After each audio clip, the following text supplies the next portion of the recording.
Selamat pagi Bapak Ibu dan anak-anakku sekalian. Sebelum kita melakukan aktivitas pada pagi hari ini, mari kita merenungkan firman Tuhan yang terambil dari 1 Petrus pasal pertama ayat kedua, yaitu orang-orang yang dipilih sesuai dengan rencana Allah Bapa kita dan yang dikuduskan oleh Roh supaya taat kepada Yesus Kristus dan menerima percikan darahnya. Kiranya kasih karunia dan damai sejahtera makin melimpah atas kamu. Tema renungan kita pada pagi hari ini, kiat mengatasi persoalan hidup.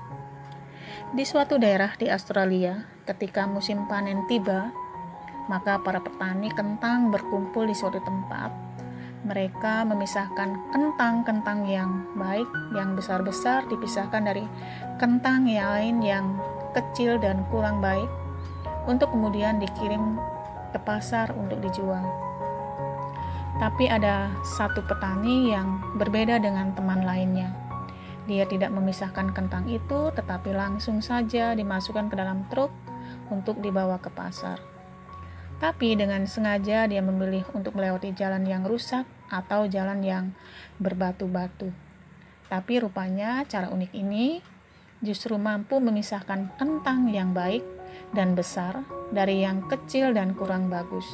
Ketika truk melewati jalan rusak dan berbatu, maka kentang yang kecil dan kurang baik akan turun ke bawah dan yang besar dan baik akan berada di atas. Kadang Tuhan memakai kehidupan yang sulit, penderitaan dan kesusahan untuk memisahkan antara orang yang sungguh-sungguh beriman dengan yang kurang sungguh-sungguh. Orang yang sungguh mengandalkan Tuhan dengan yang tidak mengandalkan Tuhan. Bapak, Ibu, dan anak-anakku sekalian, jalan yang berbatu-batu itu bentuknya bisa bermacam-macam. Bisa kesulitan ekonomi, masalah keluarga, masalah penyakit, pergumulan hidup, atau bisa juga masalah dalam pelayanan yang sering kali malah bikin pusing.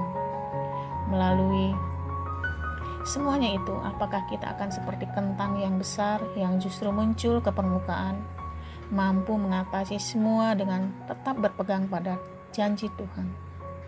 Atau malah seperti kentang kecil yang tenggelam ke bawah ke dalam persoalan hidup kita?